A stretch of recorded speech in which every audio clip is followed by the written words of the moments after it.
Hello student, आज हम लोग यूरिकोलाइटिक पाथवे के ज़रिए यूरिक एसिड से यूरिया के फॉर्मेशन को डिस्कस करेंगे। ठीक है, यूरिकोलाइटिक पाथवे के ज़रिए जो यूरिया का फॉर्मेशन होता है, ये प्रोसेस मोस्ट ऑफ द टेल्यूस्ट में पाया जाता है और इनवर्टिब्रेट्स में पाया जाता है।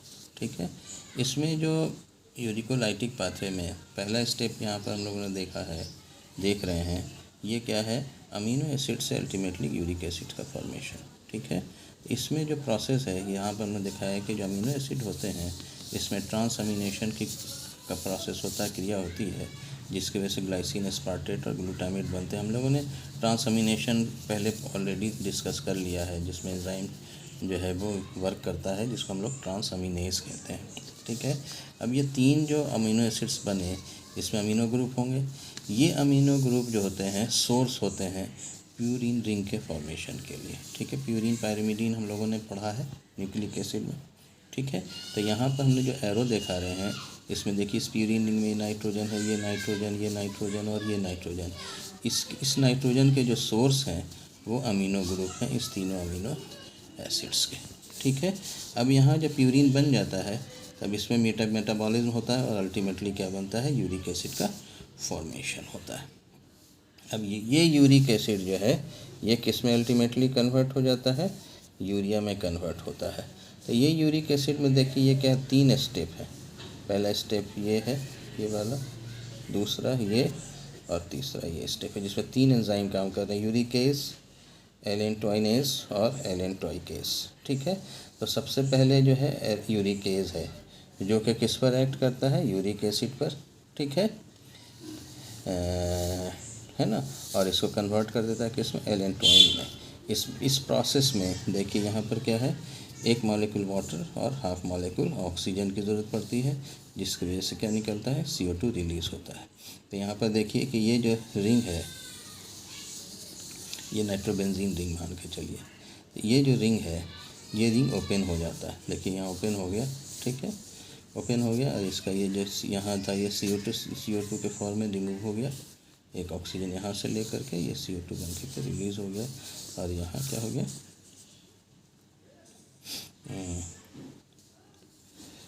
यहाँ क्या हो गया, ये हाफ मोल का ऑक्सीजन यहाँ लग गया। ठीक है, तो ये एक एलेंटोइन का फॉर्मेशन हो गया।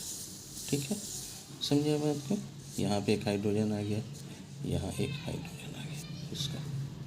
ठीक है, अब नेक्स्ट स्टेप में क्या होता है, एक दूसरा एंजाइम होता है दैट इज़ एलेंटोइनेज। ये इसके प्रेजेंस में ये क्या करता है, एलेंटोइन को किस में कन्वर्ट कर देता है, एलेंटोइक एसिड में कन्वर्ट कर देता है। इसमें एक वाटर मॉलिक्यूल की ज़रूरत होती है।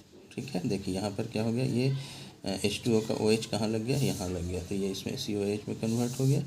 ठीक है, और एक H जो हो गया इसका यहाँ लग गया, तो ये NH2 बन गया। तो ये एक दो मॉलिक्यूल बन गया इस तरह के, है ना। ठीक है, तो अब क्या होता है कि ये एक एलेंटोइक एसिड जब बन गया, तो एक तीसरा एंजाइम है दैट इज़ एलेंटोइनेज। ये एलेंटोइनेज क्या करता है, इस एलेंटोइक एसिड को यूरिया के दो मॉलिक्यूल में तोड़ देता है, ये पोर्शन और ये पोर्शन। ठीक है, ये दो मॉलिक्यूल हो गया, ये किस में प्रेजेंस होता है, वाटर के प्रेजेंस में होता है। ठीक है, समझा मैं आपको। ठीक है ना। तो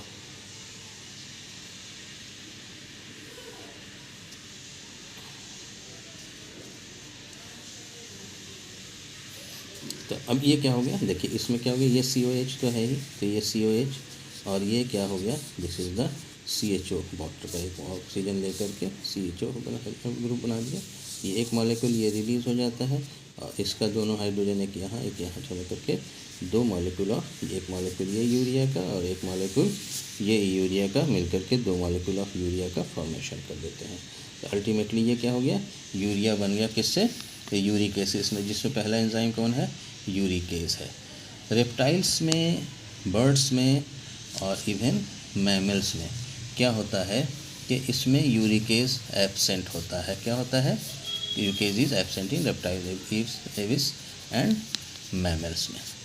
ठीक है, तो ये एब्सेंट होने की वजह से क्या होता है, तो यूरिक एसिड तो बन जाता है लेकिन यूरिक एसिड फिर कन्वर्ट नहीं होता है एलेंटोइन में, जिसकी वजह से ये जो एनिमल्स हैं जो यूरिक एसिड का एक्सक्रीशन करते हैं।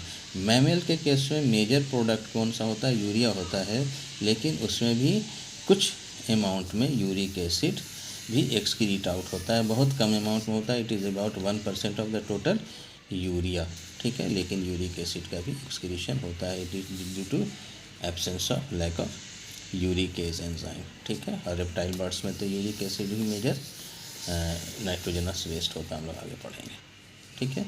तो ये प्रोसेस हो गया जिसमें 3 स्टेप हो गए। पहला स्टेप यूरिक एसिड के प्रेजेंस में होता है जो यूरिक एसिड को एलेंटोइन में कन्वर्ट करता है। दूसरा स्टेप एलेंटोइनेस के प्रेजेंस में होता है जो कि एलेंटोइन को एलेंटोइक एसिड में कन्वर्ट करता है। और तीसरा जो है वो एलेंटोइस के प्रेजेंस में होता है जो कि एलेंटोइक एसिड को 2 मॉलिक्यूल यूरिया में तोड़ देता है और CHO एक मॉलिक्यूल क्या होता है? रिलीज होता है, ठीक है।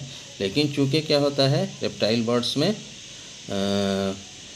यूरिक एसिड नहीं पाए जाते हैं, तो uric acid he and product बन जाता है, ठीक है। किसका? अमीनो एसिड के मेटाबॉलिज्म का भी और फिर इसका भी न्यूक्लिक एसिड के मेटाबॉलिज्म का भी। मैमल के केस में भी क्या होता है? यूरिया तो बनता है, लेकिन यूरिक एसिड के एब्सेंट की वजह से जो न्यूक्लिक एसिड का मेटाबॉलिज्म होता है उससे जो यूरिक एसिड बनता है वो यूरिया में कन्वर्ट नहीं होता है, या तो इसकी वजह से uric acid direct excrete out होता है। लेकिन इसके का अमाउंट क्या होता है? बहुत कम होता है। कितना होता है? लगभग 1% ऑफ द टोटल यूरिया, ठीक है। होप कि आपको समझ में आया होगा। Thank you very much.